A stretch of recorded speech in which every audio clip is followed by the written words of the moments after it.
The following episode will contain spoilers. You have been warned. You're listening to Cinema IRL, the podcast that throws you into the movie and asks the question, what would you do? Ladies can't wrestle, right? Well, if you tell them that, they'll probably kick your ass. Today we're discussing Queen of the Ring. And now, Cinema IRL. I wish I could switch places for just one day. What would you do? Put yourself in my shoes. How do we handle this? What would you do? Put yourself in my position. What would you do? Now it's your turn. Well, I will say this. If nothing else, this movie was basically a lesson in wrestling vernacular. Yeah, well, it makes sense. It was a wrestling movie. It's like they wanted to make sure they went through the entire glossary and like, we got to use this word, and this word, and this word, and this word, and this word at some point in the movie, which is good. Yeah, I agree. It was a primer for wrestling if you weren't familiar with the sport. And this episode, if you haven't already been able to figure it out, we are talking about Queen of the Ring. In a time where pro wrestling for women was illegal all over the country, a small town single mother embraces the danger to change culture as she dominates America's most masculine sport to become the first $1 million female athlete in the country.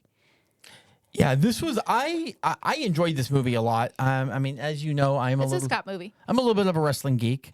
You love you some wrestling. I wasn't familiar with every wrestler from this movie because I mean I can't say that I know women's wrestling back this far, but there were definitely quite a few of them I had heard of and did know the backstory on. Yeah, because this is a period piece. This looks at women's wrestling in the 40s and 50s and how it started and the up-and-comers and how they actually changed laws in places that states that it had outlawed women's wrestling, and it was not okay to have two women and scantily clad women in a ring together.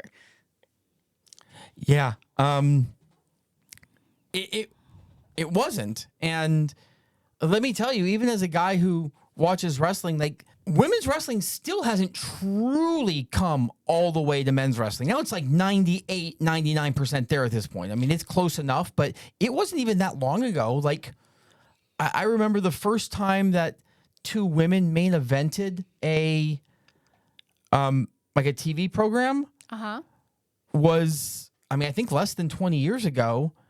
The first time that two women headlined a pay-per-view was 10 years ago. It was actually Bayley and Sasha Banks who main evented a pay-per-view. Well, I think, and correct me if I'm wrong because you're definitely the wrestling expert here, it seems like women wrestling started out with actual athleticism and, theatrical abilities, and that somewhere along the way it had a setback to be a lot of TNA. Yeah, so that setback's name was Vincent Kennedy McMahon. Yeah, and then that probably did set the sport back because... It is a little bit, but the truth is the Fabulous Moolah, who I know I was discussing her a little bit before we went on air, she very much wanted to keep her place at the top of the totem pole, so she was not as interested in making other women better. Yeah. So if they weren't good enough, then she could keep her spot. So she was on top for a long time, but she's definitely not credited as advancing the women's movement for wrestling. So we have our main character, Mildred Bliss, who is very quickly dubbed Mildred Burke because Bliss isn't an intimidating enough name, who wants to be a wrestler and gets laughed at by the promoter who runs a company for men wrestlers, which is the norm.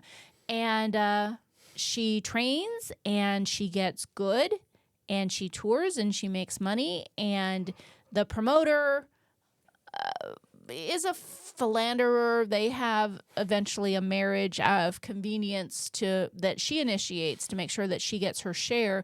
And then fast forward to the latter part of the movie, she ends up getting divorced and is penniless. And I'm sure that's just indicative of divorce back in those days where women weren't recognized for their contribution for anything. And she starts her own company and tries to bring up women and grow the sport. And now she's recognized as the first female athlete to be $1 million athlete, right?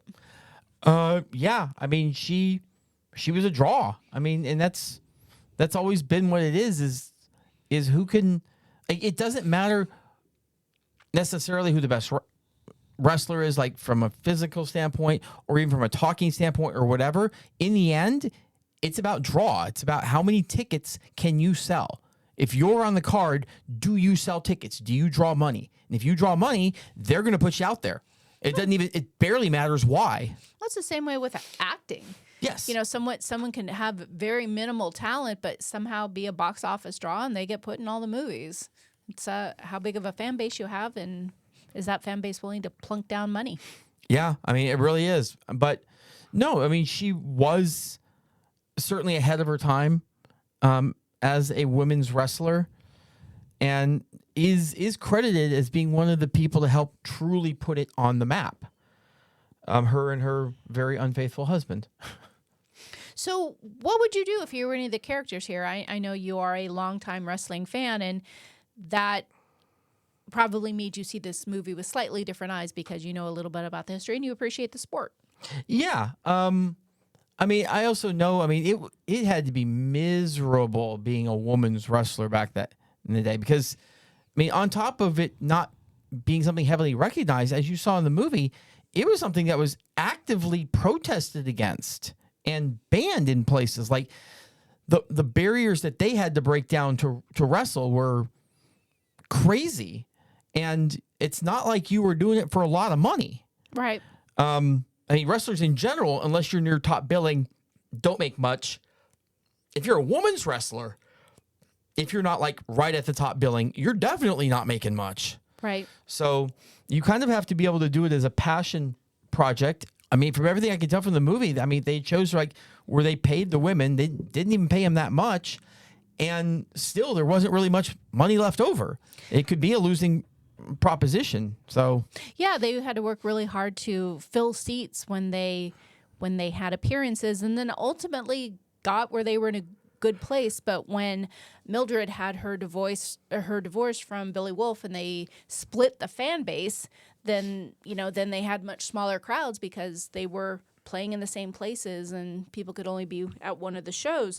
But I think as a woman, regardless if it's athletics or politics or industry, there are so many brave women who have thrust themselves in environments where they weren't welcome, and yet they pushed and pushed to change the culture to make women's presence in blank, fill in the blank of whatever it is over the years, to make it acceptable and pave the way for other folks. I mean, that's also the case with women comedians. You know, women comedians never got their own ability to host their own shows. That thinking, even in the last, in my lifetime, where they thought, oh, a woman can't host her own show, people won't come. yeah, it's sad to say, but until fairly recently, now again, that's subjective based on what it is, etc. But if you didn't have a dick, you didn't have a chance. In so many things. So as a woman, I'm grateful for any woman who paved the way for other women, regardless of what that is. And when you look at sports, and one that is so predominantly male, and we still have sports like that now, where you have women out there and girls in high school trying to make girls football a thing. And, we have the WNBA, where those women for quite some time have been trying to be recognized in the same way as male basketball players. So women pushing things in sports is important. Imagine if we hadn't had trailblazers like that. But it also, it does go back down to, like I said, draw. Like, so what would you do here if you were any of these early people in the sport to get that draw? What would you do? Well, I mean, for one, you're not doing this unless you love it. Mm-hmm. Like, you're certainly not coming into this being like, I'm going to be rich being a women's wrestler in the 60s. No, you're not. So you have to enjoy it. But yeah, I mean, I mean, it's a bust your ass every night. So what would you do though? You're talking about draw. If you were a woman in the 40s or 50s trying to be recognized in this sport, what would you do to create that draw? I mean, honestly, I hate to say it. I know where you're going. I whatever the hell it took. And whether it was in the ring or in the bedroom. Like, it sucks. It sucks in that time period. Now, 2025, hell no. I don't know how much you're doing to help the promotion of strong women if No, you're not. There, but No, you're doing it to help yourself. Like, you're trying to promote yourself to get on the card because you're like, if I can get in the ring, I could do things in the ring that will help promote this as an art form because I'm good, but I have to get some asshole to put me in the ring first. Yeah, and that was the situation that Gladys Gillum found herself in. Is she was trying to play nice with the promoter and show him a good time because she wanted to continue to rise up in the ranks and get those matches. And her peers, the other gals, said, you know, show him who you are in the ring. Don't go down that path. And unfortunately, at that time period, it didn't work in that way. I mean, it always should have, obviously, but it just didn't. Like, if you wanted to get on TV or you wanted to be in a headlining type match or something like that, you had to convince someone to let you do it. And unfortunately, the people you had to convince, for the most part, were slime balls. yeah, the casting couch has long existed in many industries. Hollywood is certainly not exclusive to that. I mean, the truth is I think to some extent the casting couch will always exist. I mean, maybe women can take back the power on some of it, but like, you're always going to have those people, men, women, whatever, who are willing to do, quote, whatever it takes to achieve a goal. Do I condone and say that's great? And I mean, in 2025, no, for sure not. Like, you don't need to go there, but there are always going to be people who are going to be willing to take a shortcut. Well, and the thing about our main character, Mildred Burke, is she was a single mom. She had a young boy. And as she's doing this and she's out on the road, there's a young boy out on the road with her all of those years. And she is fiercely protective of how her son perceives her, of the fact that she refuses to be disrespected by Billy Wolf in front of her son. And until ultimately there's a point where Billy backhands her and beats her a couple of times, and then her son sees what's happening, Joe, and he runs, and then Billy hits Joe, and then finally that's what prompts the divorce. And as a woman raising a son in that period, I think that just takes extra courage, because at that period of time, you're a mom, you're baking pies and meatloaf in the kitchen, and to buck that trend when you have a young child, especially a young boy, and say, well, you know, mama's going to go out to the ring and fight for a living, that takes a whole other level of strength for any woman, I think. Oh yeah. And looking at some of this, like reading some of it, like the scene at the end, the way they portrayed it appears to have been the exact way. Which scene are you talking about? The last match between Mildred and June. Like I can't think of anything from that scene. I mean, I'm sure maybe some of the holds and stuff were dramatized, but most of the stuff you saw in the scene is actually the way it went down in real life. That's nice. Like, June was Wolf's daughter-in-law, so she was married to the son. It felt a little weird with everything that had gone on, but I don't know. They just kind of threw that one out there. Well, it's because you remember Billy Wolf had asked June to take care of his son, who had been in a terrible accident, to facilitate that relationship. Yeah, I guess. Yeah. There was legitimate heat between the two. Like, and that was not a scripted match. That was a legitimate fight between the two. She did legitimately give up the first fall to try to compete stronger. Mildred, yeah. Yeah, and there was not a second fall. And now you have to win 2 falls for the title to change hands. But if I'm reading this a little further, apparently, even though that didn't happen and technically Mildred kept her title, people in the wrestling world basically at that point recognized June as the champion because she won 1 fall, 1-0 in that match. Mm-hmm. So she kind of had some legitimacy issues at that point. I mean, that's sometimes how titles splinter. They can happen when things splinter off because she ended up coming out to L.A. to do Mildred after the movie and continued to wrestle and have her title there. But June still kind of had hers with the NWA. Like there was all sorts of title controversies and stuff way back in the day. And that makes sense considering they were creating a new industry because they were trying to fold women's wrestling into the existing male-dominated structure. And so I'm sure there was a lot of firsts and a lot of mistakes and a lot of hiccups along the way. Yeah. It's interesting just reading it and how much of this, I mean, because, sometimes these true stories get dramatized. And I'm sure there were things that were dramatized, but like that end there, that was like... very accurate. I mean, it was very accurate, but it was like, yeah, that's how Hollywood would write it. Like it really was a fight. They didn't like each other. Right. I mean, it's not the first time that's happened in the wrestling industry, but...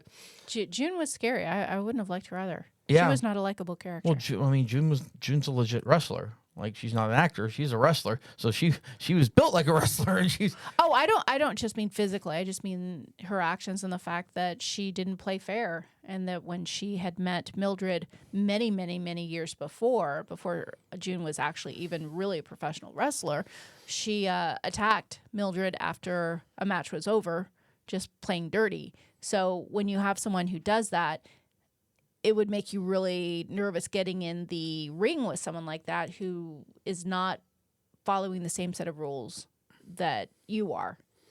Yeah. So what would I do in a case of getting in a ring with June?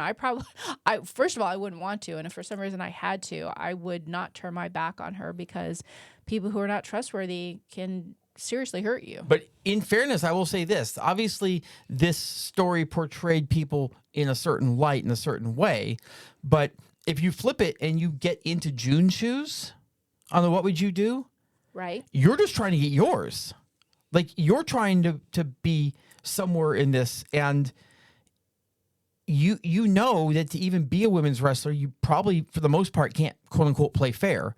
Like it just in general, like you have to be willing to push the envelope to even be in the role that you're in. So what's it pushing it just a little bit more when you get into the ring and being like, I want to get mine. I want to be on top. I mean, it was kind of Wild Westy back there as far Wild Westy as to how people actually did things in the industry, especially within, I mean, men's wrestling had it too, for sure. But women's wrestling, even more so, because it really was just this whole industry being born. Right. And people just jockeying to get their place in it. Yeah. Being born in a time where that was not how women behaved and women acted, and women were wearing aprons over pretty dresses and staying in the kitchen or having tea with their girlfriends. Yeah. Interestingly enough, I looked here. Apparently, the thing that she used to do, she used to actually wrestle. In the 30s, it said she wrestled over 200 men. Mildred? Yes, at carnivals. Wow. And she lost to 1. Wow. So, I mean, and some of that might have been shoot stuff. I don't know. I mean, if you're trained well, it works. So I enjoyed the film. I thought, again, it was good. It was accurate. And it was showing the struggles that the women had back then. And I wouldn't have wanted to be that. That would have been, again, a lot of blood, sweat, and tears for not much money. And to be in a position to be, I mean, pushed around by men in a time when men still could. Right. So it sucked, but you know what? My hat's off to those pioneers. Absolutely. Do you want to count us out? 1, 2, 3. Ding, ding, ding. We hope you enjoyed our episode. Thank you for listening. And to catch all the new episodes, please subscribe. We release 2 to 3 episodes weekly, so we'll have new content regularly. Until next time.